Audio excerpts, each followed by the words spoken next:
Good morning, students. We will see the topic Company Secretary, Chapter 28. Actually, who is a secretary? The word secretary has been originated from Latin word secretarius, which means secret. இந்த word வந்து செக்ரட்டரின்ற வேர்டே வந்து Latin வேர்டில் செக்ரட்டேரியஸ் என்ற வேர்ட்லேருந்து தான் drive பண்ணியிருக்காங்க. Actually secretaries means secret. அதனோட அர்த்தம் என்ன அப்படின்னா சீக்ரெட்னு அர்த்தம். So what is mean by secret? சீக்ரெட்னா என்னப்பா? Which is not to be disclosed and which should be kept confidential. எதை நம்ம வெளியில் சொல்லாமல் கான்ஃபிடென்ஷியலாக வச்சுருக்கோம் பார்த்தீங்களா, அதுதான் சீக்ரெட்டுன்னு சொல்லுவோம். So, a person is appointed to perform the activities which are confidential in nature and manage the day-to-day business of the company. அப்போ எந்த கம்பெனியில் வந்து கான்ஃபிடென்ஷியல் மேட்டர்ஸ் எல்லாமே பாதுகாக்கிறதுக்கு ஒரு பர்சன் இருக்காங்க அப்படின்னு சொன்னோம்னா அவர் தான் நம்ம secretary. Now let us see the definition given from Oxford Dictionary. Secretary is a person who is employed to conduct correspondence on behalf of an individuals. ஒரு கம்பெனிக்காகவோ இல்லை இண்டிவிஜுவல்ஸ்க்காகவோ ஒரு கரஸ்பாண்டன்ஸ் ரிலேஷன்ஷிப் மெயின்டைன் பண்ணுறவர், அவரை தான் நம்ம என்னன்னு சொல்லுவான்னா செக்ரட்டரின்னு சொல்லுவோம். He also executes filing, documentation and administrative functions. Whatever the important functions, கம்பெனியில் என்னென்ன டாக்குமெண்டேஷன்லேருந்து ஃபைலிங் த கேசஸ்லேருந்து எவ்ரிதிங் அட்மினிஸ்ட்ரேட்டிவ் ஃபங்க்ஷன்ஸ் எல்லாமே பார்த்துக்கிறது யாருன்னா நம்ம செக்ரட்டரின்னு தான் சொல்லலாம். Now let us see the various qualifications of a company secretary. According to section 245 of the Companies Act, a company secretary must possess the qualifications prescribed by the central government from time to time. எப்பயுமே central கவர்மெண்ட்டில் என்னென்னலாம் qualification சொல்லியிருக்காங்களோ அதை கண்டிப்பாக வந்து ஒரு secretary இருக்கிறவருக்கு பொருந்தும் தான் சொல்லலாம். So as per the rules given by the Companies Act 1975, the secretary of the company qualifications are as follows. So ஒரு செக்ரட்டரியோட குவாலிஃபிகேஷன்ஸ் என்ன அப்படின்றத நம்ம பார்க்கலாம்.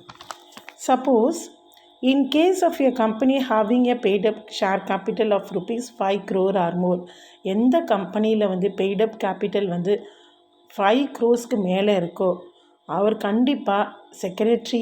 he must be a member of the Institute of Company Secretaries of India. Institute of Company Secretaries member அப்படின்னு சொன்னோம்னா அந்த எக்ஸாமை வந்து அவர் பாஸ் பண்ணியிருக்கணும். அப்போ தான் அவர் வந்து மெம்பராக ஆகிருப்பார். அந்த ICSன்னு ஷார்ட் ஃபார்மில் சொன்னோம்னா. So it is incorporated under the Companies Act 1956 and licensed under Section 25 Act பிரகாரம் கண்டிப்பாக ஒரு மெம்பராக இருக்கணும். Or a member who is a person who is a member of the Institute of Chartered Secretaries of London shall also be eligible for appointment. Sometimes லண்டனில் இருக்கிற secretaries institute of செக்ரட்டரிஸில் அவர் மெம்பராக இருந்தாலோ அவர் ஒரு செக்ரட்டரியாக குவாலிஃபை ஆகலாம். Suppose in case of any other company, one or more of the following qualifications shall be possessed. Sometimes இந்த companies இல்லாமல் வேறு கம்பெனிஸாக இருந்ததுன்னா அந்த கம்பெனிஸ்க்கெலாம் சர்டன் குவாலிஃபிகேஷன்ஸ் வந்து கொடுத்துருக்காங்க. That is whatever the qualifications specified in கிளாஸ்னால் இங்கே டிவிஷன்னு அர்த்தம். ஸோ கிளாஸ் ஏல சொன்ன மாதிரி இருந்திருக்கலாம் குவாலிஃபிகேஷன்ஸு. அதுக்கப்புறம் a degree in law granted by any university. எதனா ஒரு யூனிவர்சிட்டியில் அவர் வந்து ஒரு டிகிரி வந்து எடுத்திருக்கணும். Next he must be a membership of the Institute of Chartered Accountants of India. எப்படி நம்ம சார்ட்டர்ட் அக்கௌண்டன்ஸ் இன்ஸ்டியூட்டில் இவர் வந்து CA பாஸ் பண்ணியிருந்தாரோ அவரும் செக்ரட்டரியாக ஆகலாம். a membership of the Institute of Caste and Work Accountants of India, sometimes ICWA, அதை finish பண்ணி அவர் மெம்பராக இருந்தாலும் அவரும் செக்ரட்டரி ஆகலாம். A post graduate degree or diploma in management or commerce, sometimes யூனிவர்சிட்டியில் இல்லை இந்தியன் இன்ஸ்டியூட் ஆஃப் மேனேஜ்மெண்ட்டில் அவர் ஃபினிஷ் பண்ணியிருந்தால் அவரும் செக்ரட்டரி ஆகலாம். Otherwise a diploma in company லாவில் வந்து டிப்ளமோ இருந்தாலும் அவரும் என்ன பண்ணியிருக்கலாம், செக்ரட்டரியாக குவாலிஃபை ஆகலாம் தான் சொல்கிறாங்க. Now let us see the various meetings which are conducted in the company. இதில் as per the reduced syllabusல what is needed only we are explaining. Now shareholders meeting. So as per the Companies Act 1956, that is present Companies Amendment Act 2013 பிரகாரம் பார்த்தோம்னா company meetings வந்து 3 கேட்டகரிஸாக பிரிக்கலாம். Meetings of the share holders, meetings of the directors, special meetings. Any 5 you can write. எக்ஸாமில் வந்து 5 meetings வந்து எழுதினா மட்டும் போதும். So first one is statutory meeting. Meetings of ஷேர் ஹோல்டர்ஸில் வந்து ஃபஸ்ட்டு கேட்டகரி ஸ்டாச்சுட்டரி மீட்டிங். எதெல்லாம் வந்து ஷேர் ஹோல்டர்ஸ் வந்து மீட்டிங்கில் அட்டன் பண்ணுறாங்களோ அது எல்லாம் நம்ம ஷேர் ஹோல்டர்ஸ் மீட்டிங்குன்னு சொல்லலாம். So first statutory meeting. So இந்த கம்பெனிஸ் ஆக்ட் பிரகாரம் பார்த்தோம்னா ஒவ்வொரு பப்ளிக் கம்பெனியும் they must hold a meeting of the shareholders. கண்டிப்பாக ஷேர் ஹோல்டர்ஸ் மீட்டிங் கண்டக்ட் பண்ணியிருக்கணும் வித்தின் 6 months, 6 மாதத்துக்கு உள்ள, அல்லது but not earlier then 1 month. Company ஆரம்பித்து 1 மாதத்துக்குள்ளெல்லாம் நம்ம ஆரம்பிக்கக்கூடாது. ஸோ 1 மாதம் முடிவடைஞ்சிருக்கணும். ஆனால் 6 மாதத்துக்குள்ளே கண்டிப்பாக அவங்க என்ன பண்ணியிருக்கணும், இந்த ஷேர் ஹோல்டர்ஸ் மீட்டிங் வந்து கண்டக்ட் பண்ணியிருக்கணும். That is from the date of commencement of the business of the company. Company எப்போ ஆரம்பிக்குதுன்னு சொன்னாங்களோ அதிலிருந்து. This is the first general meeting of the public company. So it is called the statutory meeting. எந்த company வந்து first meeting conduct பண்ணுறாங்களோ அந்த மீட்டிங்கை தான் நம்ம ஸ்டாச்சுட்டரி மீட்டிங்குன்னு சொல்கிறோம்.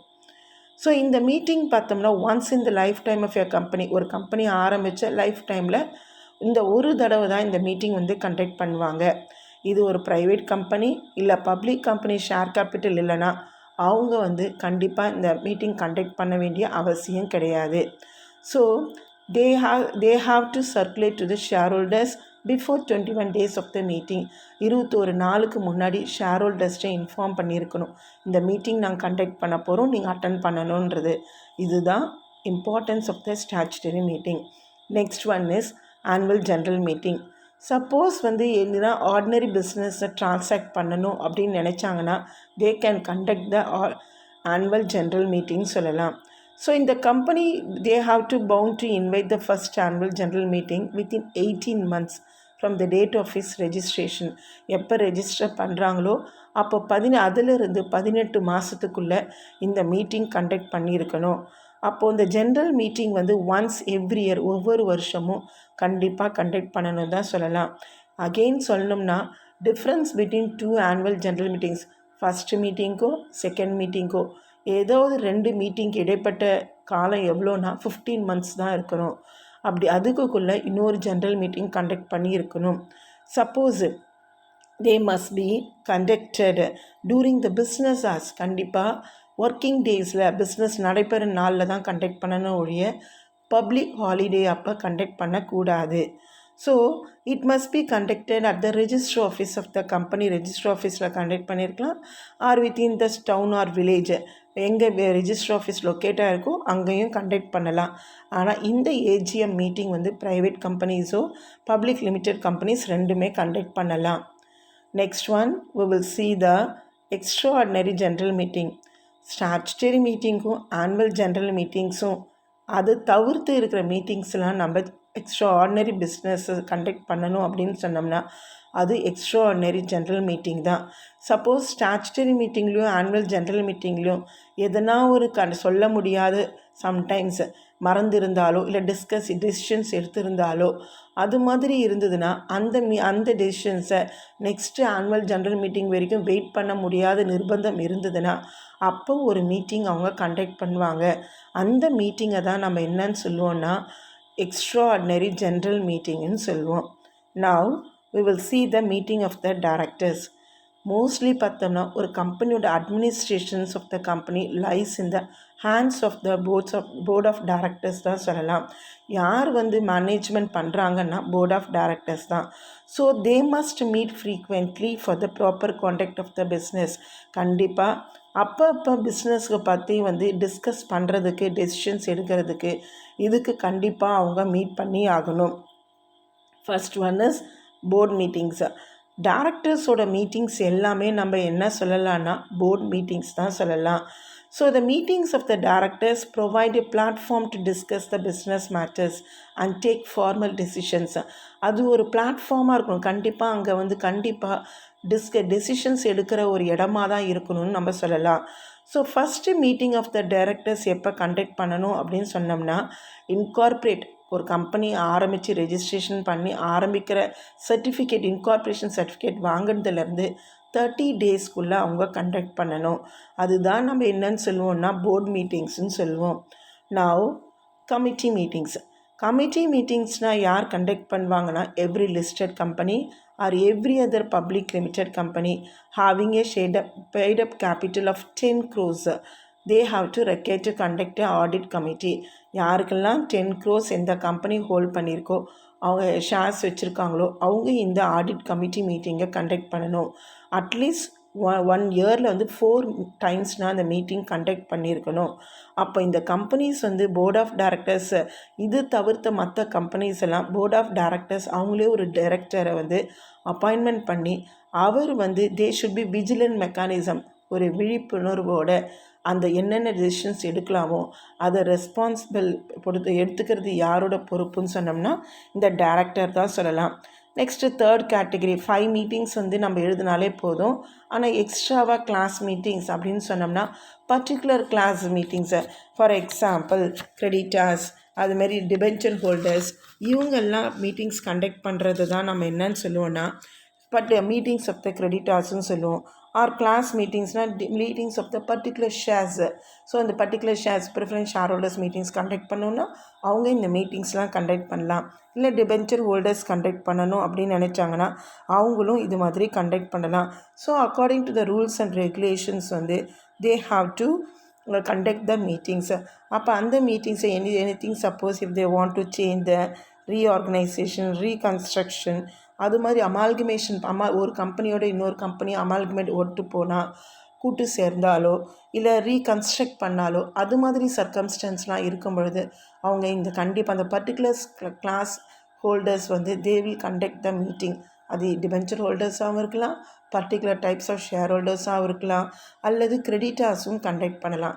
கிரெடிட்டார்ஸ்னால் apart from the debenture holders யாரெல்லாம் கம்பெனிக்கு கடன் கொடுக்குறாங்களோ அவங்களும் இந்த மீட்டிங்கை கண்டக்ட் பண்ணலாம். So we will discuss the remaining the resolutions votes at the next video.